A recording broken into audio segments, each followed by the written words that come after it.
imagining throngs of people, 4,000 or 5,000. I'm going to feed them all with a couple loaves of bread and a couple fish. Okay, back to reality. Good morning, everybody. My name is Reverend Dwight Lee Walter. I'm here at the Congregational Church of the Congregational Church of Patchogue, and my glasses are steaming up. So, to begin with, I don't know about you, but I could really use just a little piece of music, just to lift me a little higher, so that my soul soars and is open to some new message. Do you think you could do that for us, Craig? I can. Well, with what we pay you, I would hope so. But anyway, let's go.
Well, that was beautiful. Thank you. I don't know if you can hear it out there in Facebookistan, but I have the front windows open so that we can keep the odds of us staying healthy here, the three of us, even higher. And now they stopped. As soon as Craig started playing that music, and through the time, right up until the birds were singing, until I started talking, and then they stopped. This is not fair. But they love that music, and so did I. Thank you very much. Okay, a couple of announcements, and then we'll dig right into it. First of all, just to get it out of the way, the church is empty, but the church is full because our continued mission goes on. We're trying to figure out how to get back into our ministries, to the homeless, the shelters, the barbershop, and all that stuff, big question marks. So if you are able, please go to our website, Church on Main Street, all spelled out, ChurchonMainstreet.org, and donate something if you're able. That will help us because obviously we're not getting much this morning. Secondly, some people were nice enough to donate masks that they had made themselves. I was on a Zoom meeting yesterday with some people about the soup kitchen and the food pantry, and we have asked that we can't find gloves or masks anywhere. So I'm asking if you have made these, a couple people have, and if you could donate them to us. If you have somebody that needs it this second, give it to them, because we need to get ready to open up so that when we do open up our services, we can keep our workers and our guests healthy. Let's see. 2 more points. Like I said, there's 3 of us. We have our singer, Titus Kana, and we have our music director, Craig Coyle, and myself. They don't even know what I'm about to announce. This is the first time I've announced it. I have a new book out. And it's easy to remember because it's a book, and the topic is loneliness. So here are the 5 words in the title. Loneliness Book of World Records. It's lighthearted treatment of a very serious subject, especially at a time like this. I've been writing this book for about 1.5 years, and boy, did it turn out to be timely. Loneliness Book of World Records, available on Amazon in Kindle or paper. I've kept the price very affordable because I want people to be able to read it in this time without money as an obstacle. If even that affordable price is an issue, let me know and I'll see what. I don't even know what, because I haven't even seen this book yet. Just got released yesterday. Loneliness Book of World Records. Loneliness Book of World Records by Dwight Lee Wolter, W-O-L-T-E-R, Amazon. Final thing here. Some people think that Craig, the music director, and I are the only men who belong to this church. Because every service for like 6 weeks, 7 weeks, whatever it's been in a row, the singers have all been women. And you'd say, like John Lennon, women hold up the other half of the sky. Well, if John Lennon were here, and he's not, I'll say it to him anyway, John, but I guess that means that men hold up the other half of the sky? I don't know. I don't know who's holding up the sky. But we have a man. We have a man who's going to sing for the first time during the pandemic. We have pandemic Titus Kana.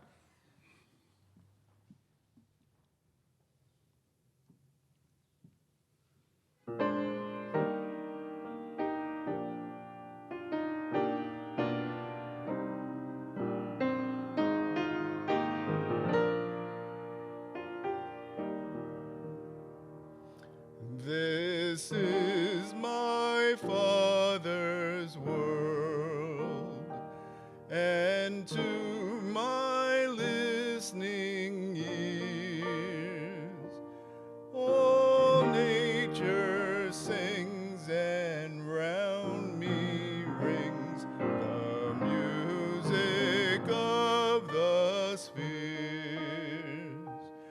This is my Father's world. I rest me in the thought of rocks and trees, of skies and seas. His hand the wonders wrought.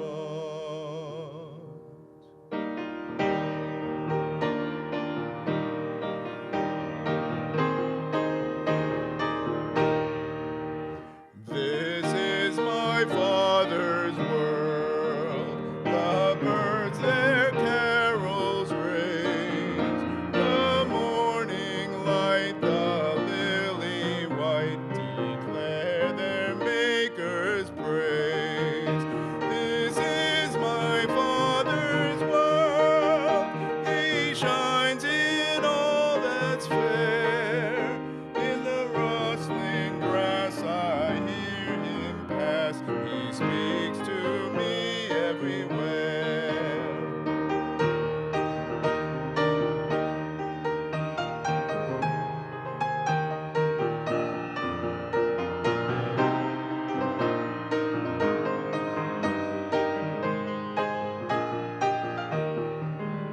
This is my Father's world. Oh, let me ne'er forget that though the wrong seems oft so strong, God is the ruler yet. This is my Father's world. Why should my heart be sad? The Lord is King, let the heavens ring. God reigns, let earth be glad. The Lord is King, let the heavens ring. God reigns, let earth be glad.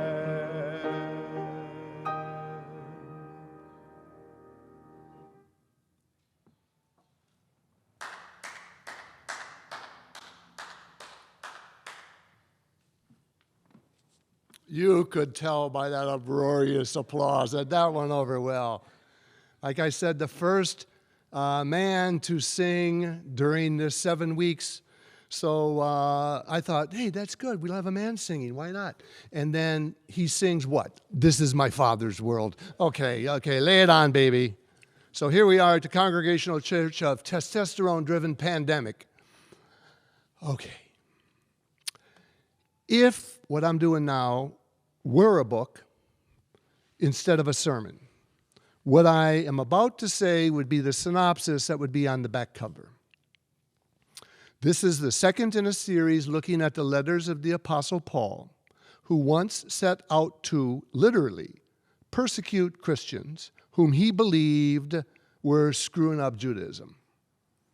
Get rid of the pagans, get rid of the Gentiles, the false idol worshipers, the persons of ill repute, the groupies, the agnostic, the 12-steppers, the opportunists, and get rid of people like me. And voila, religion would be pure again, like in the good old days, before the people came along and tried to goof it up and change everything. Let's get back.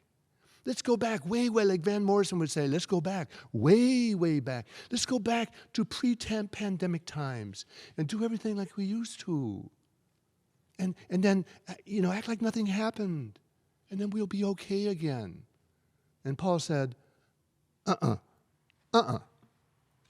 Instead of persecuting Christians, Paul became one, took Christianity out into the world far more extensively than did Jesus himself, and unfortunately, Paul was executed for being a turncoat against Rome, the way he once believed the Christians were turncoats against Judaism.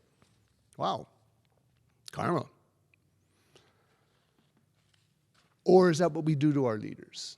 Is that what we do to the prophets who say, you can't keep on doing things the same way you're going to do? You got to do something new. You got to be open. You got to be transformed. And then you say, get rid of them. Same impulse, human impulse, 2,000 years ago and now. You might wonder what Paul was preaching and teaching that evoked him to being unfriended by the devout Jews and executed by the Romans. Well, ladies, gentlemen, Christians, Jews, pagans, agnostics, false idol worshipers, yoga practitioners, 12-steppers, and opportunists, people like me, here is the essence of Paul's message that got him executed. Jesus was, quote, executed because of a gospel of peace, love, forgiveness, mercy, compassion, love your enemies as yourself, look to the least of these. Whenever you feed a hungry person, you're feeding me. Executed for that message. Here's what Paul got Paul into trouble. Number one, he preached that the good news is that the gospel of Jesus the Christ, who he was talking about, I would say Christ in all things, God, whatever, higher power if you wish. But hold here for a second. 2 points Paul made. One, the good news is that the gospel can save your life, even or especially in times like these. And two, the love of God will save your life. The gospel can save your life. The love of God will save your life even if you die. You can believe it, disbelieve it, deny it, accept it, reject it, but there it is. The gospel of Jesus the Christ can save your life, and the love of God will save your life. Now on to a really interesting letter to Romans.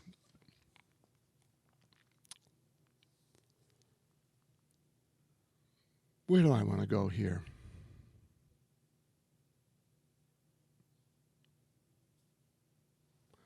Here's where I want to go. Let's go right to 3 points. One, essentially, Paul was saying that we have a fake God, a false God, who we worship falsely. It's a pretty stiff accusation. Paul says in Romans that we know the truth about God, which is that God is present and available to all, not just to Jews, not just to kosher people, not just to Christians, not just to Muslims, not just to yoga practitioners or 12-steppers. The love of God is present and available to us all. But we ignore the truth about God, therefore we have no excuses for the consequences that follow. We have no excuses for the consequences that follow if we reject that basic knowledge and a belief that God is there for us all. God even allows us the freedom to indulge in the most cherished confusions of our hearts. Listen to this quote. This is from Paul. For what can be known about God is plain, because God has shown it to them. So they are without excuse. For though they knew God, they did not honor God or give thanks to God, but they became futile in their thinking, and their senseless minds were darkened, because they exchanged truth for a lie about God. Paul knew a lot about freedom to do the wrong thing. So do I. So do you, I bet. Remember that Paul was a persecutor of Christians. I mean, talk about a goof up, huh? People treat God like a lap dog they have trained to comfort them when they're sad. Come on, jump up, jump up, jump up. There you go, little Goddy Waddy. Comfort me, cuddle with me, make me feel better. Okay. And this God that we treat like a pet, like a God, like a dog sometimes,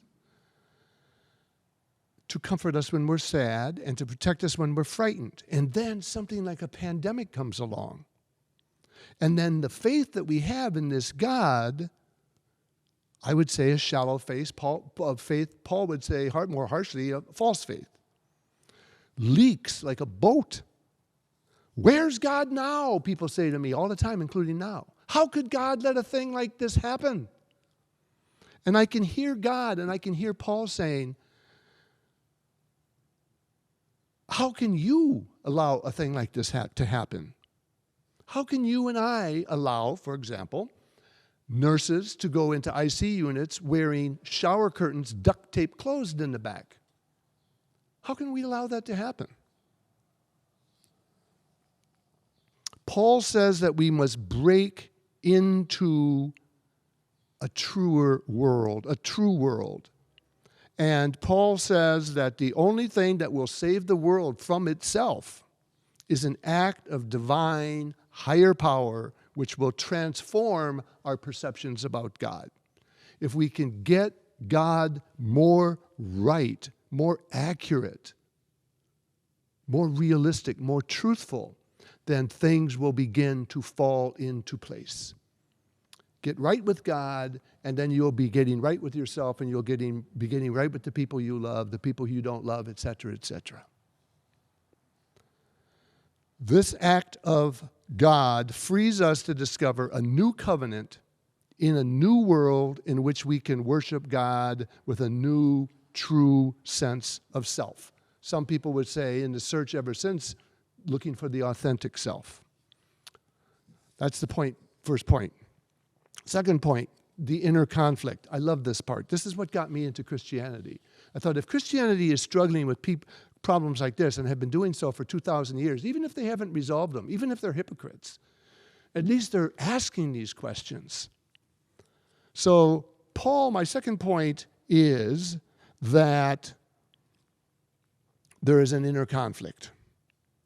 And in the 70 chapters of his letter to the Romans, Paul reveals the inner conflict of a tortured man. He reveals himself as that. So listen to Paul's own words in Romans. I do not understand my own actions, for I do not do what I want, but I do the very thing I hate. I can will to do what is right, but I cannot do it. That agonizing confession was written over 2,000 years ago by the Apostle Paul and published in the Bible in the 7th chapter of Romans. Shakespeare in the 1600s could have put those words into the mouth of Hamlet. To be or not to be? That is the question. Paul says, I know what the right thing to do is, and I don't do it. I don't need 1,000 rolls of toilet paper. There are nurses getting off of night shifts who don't have toilet paper for their children. I know that's right, but I can't do it. I still hoard. I still grab. And we could be saying those words today. Listen to Paul's own words in Romans. I do not understand my own actions, for I do not do what I want, but I do the very thing I hate. Paul sounds so confused and out of control. Maybe that's Paul's point in freely admitting that. He's the big shot, and he's writing this to the Romans, to the church, trying to help them, prop them up. I am so confused. I do the things I hate, and I don't do the things I love. Whoa, why would he confess something like that? Maybe that is his point. Maybe Paul is saying he is out of control. And so are you. And so am I. Ultimately, I can't control a pandemic. I can't control my son. I can't control myself. I do the things I don't want to do, and I don't do the things I know I should do. People are out of control. People are out of control. We are powerless over people, places, and things in life. We're prone to self-centeredness. We all have clay feet. Attempts to use willpower alone to rid ourselves of such things as addictions or unwanted personality traits are doomed to failure. Willpower. Well, this is going to get gross. I hope this doesn't go over too badly. Well, I have diarrhea. Have you ever heard diarrhea mentioned in a sermon before? Well, I have diarrhea, but I have a strong willpower, and I'm going to use my willpower to overcome it. People would institutionalize you for thinking like that. Who thinks like that? We do. We're going to use our willpower, and we're going to barge our way through problems using our will. My will be done on earth as it is in heaven. We don't say this, but we act as if we believe it. We cannot wish, hope, or even pray evil or sickness out of the world. This was Paul's point. We need God to remove it from us. In the Lord's Prayer, deliver us from evil. It doesn't say, teach me how to deliver myself from evil. Or lead me to the right therapist who can, nothing against therapy, lead me to the right church that will do the work for me. Let me tune into the right Facebook Live program. This isn't it. Next. This girlfriend's not it. Next. This liquor isn't it. Next. Dry goods, wet goods, dry goods, wet goods. I don't know. Keep looking, keep looking. If we could pick up a medicine bottle or a liquor bottle, and in it is not dope or liquor, but in it is God's prescription that will heal us and save us. The label on that bottle would say, active ingredient, faith. Faith.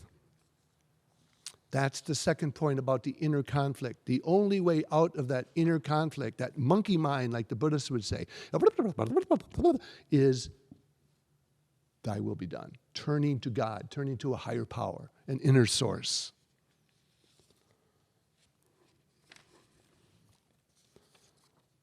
Oh, I hate to say it, but we're getting toward the end. Third point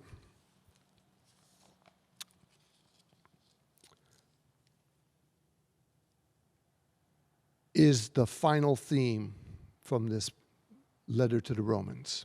And in it we hear, and I love this, Paul say, do not be conformed to this world, but be transformed by the renewing of your minds, so that you may discern what is the will of God, which is good and acceptable and perfect. My take on that is, Dwight, do not be conformed to the nonsense of this world that tells you if you grab a hold of the right toilet paper, the right girlfriend, the right liquor, the right car, the right lie, the right false relationship to God, who's going to kiss my boo-boos and make everything better. Yeah, that's the God. Well, that God disappoints me, then get rid of God and keep me, because I'll keep looking. No. I am not interested in trying to fit myself into an insane world. No interest, fitting myself into an insane world so that I can be a false person in a false world with a false worship of a false God. And then say, darn, that didn't work. No, I am not going to conform myself. And that's where faith and church or any faith tradition can help in a time like this and in all times. Don't conform yourself to the world that tells you should this, that. But be, rather than conformed, be transformed by the renewing of your minds, the mind of God, the Christ, which is in all things. Paul was forced to acknowledge that the image of God as a demanding father who threatens to make you suffer if specific behavior is not performed, or if you're not in a specific thing, like heaven forbid you're gay or poor or a person of color or something. No. Paul was forced, knocked off a horse, blinded for 3 days. He was forced to acknowledge that the image of God as a demanding father who threatens to make you suffer if a specific behavior is not performed, following the letters of the law, etc., is not the God who gave himself so selflessly through Jesus the Christ. The God that Paul worshiped could not be pinned like a butterfly to a scrapboard to be admired and pulled out of the box, the closet, whenever we want to. Paul worshiped a God who was a mystical God beyond comprehension, who would free us from a false world to a true world based on Christ. The God beyond comprehension, mystical God, who wants us whole, healed, healthy. Thank God I had that God when my 6-year-old daughter was killed in a car crash and my son, who was with her, was almost killed. I didn't have to abandon God. God was with me. Where was God? God was in that car as it tumbled 6 times and burst into flames. Why do I tell you this? Because I'm not blowing smoke for you, ladies and gentlemen. If I didn't believe that, I would have abandoned the church the day my daughter was killed. But I didn't. Where's God in that? Right here with me, renewing me, transforming my perception of God into a more painful but more mature, I think, more authentic relationship to God and what God can do.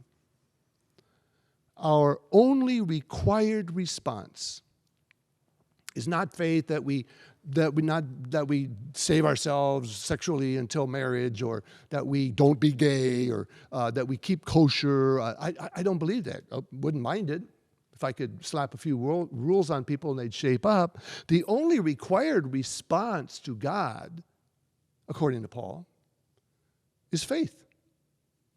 All else is built upon that one foundation. We need not twist or conform or contort ourselves into somebody else's conception of God and church, who belongs, who doesn't. We don't need to do that. This building is not God. Through Christ, we are transformed and renewed, able to discern God's will for us, so that we may know and we may live a life and be in touch with a divine source of power that is, as Paul said, good and acceptable and perfect. For those who wish and care to join, let us, wherever you are, and I ask if you may, this is my wish, you would say this prayer aloud. And if you don't like this prayer, then just sit in silence as we say the prayer that our faith tradition tells us, or this faith tradition tells us, that Jesus himself taught to the original disciples. Our Father, who art in heaven, hallowed be thy name. Thy will be done, on earth as it is in heaven. Give us this day our daily toilet paper. Give us this day our daily bread, something, a morsel to eat, to sustain us. Give us this day a sip of water, a beautiful view of a tree, of a child laughing, of a walk in the park, of seeing how the birds still fly, the fish still swim, the air still moves, as does our spirit. And lead us not into temptation, temptation to be stupid, temptation to be selfish.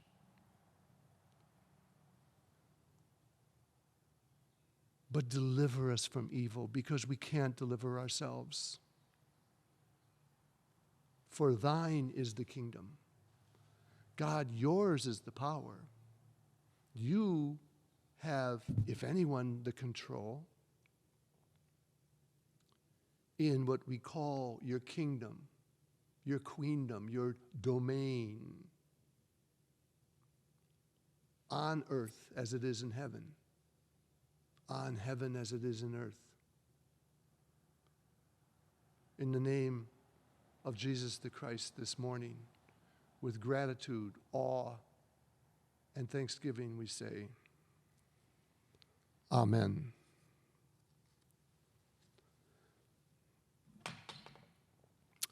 Craig, help. I could use a song.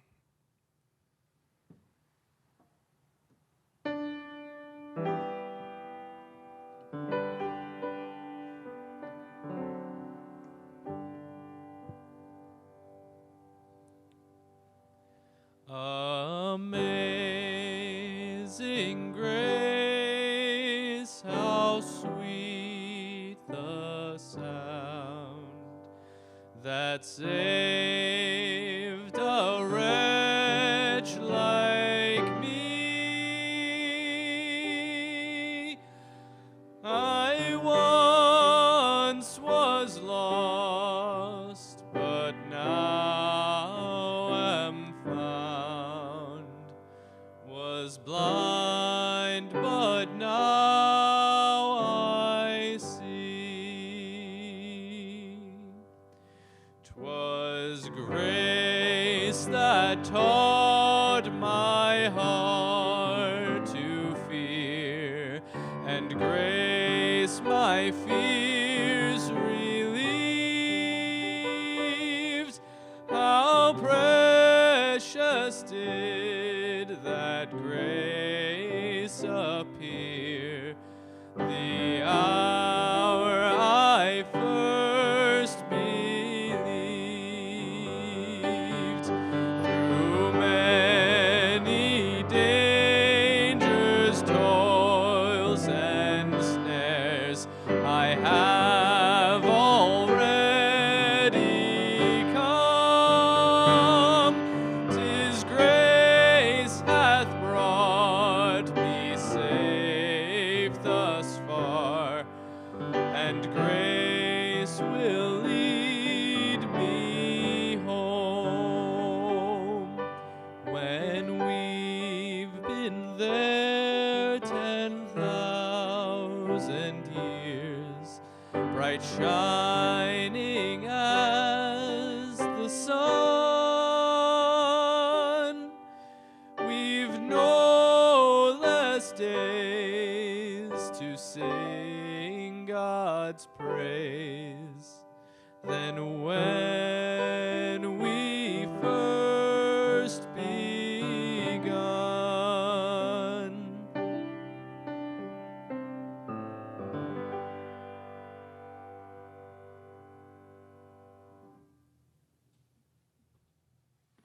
Thank you, Craig Coyle, for that, and thank you, Titus Canna, for your solo today.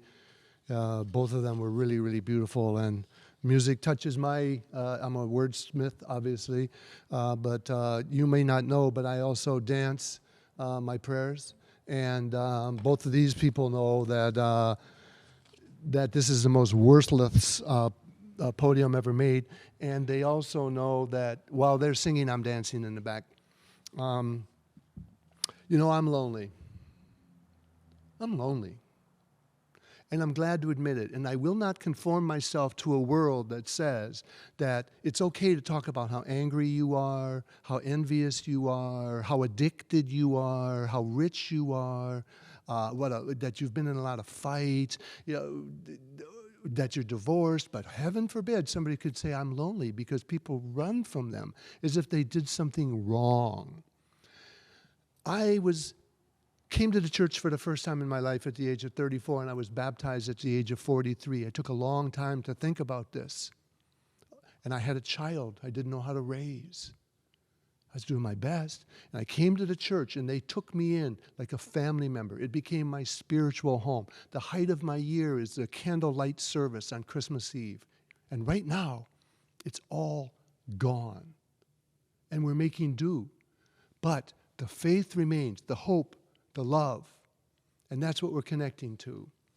So I want you to, maybe next week, we'll be doing a service based on Craig on loneliness, or maybe the 23rd Psalm. I'm not sure. We're flying by the seat of our pants, hoping we're all healthy next week and able to do this. But if you can go on Amazon and just look for those 5 words in the title, Loneliness Book of World Records. It's a lighthearted look at a serious subject, and about how loneliness is really a fabric of our being, not an emotion or a feeling that we need to get rid of. So in the meantime, and in our going, may the light of God shine down upon us and out from within us and bring us peace. Stay healthy, stay loving, stay hopeful. Contact me if there's anything we can do. Amen.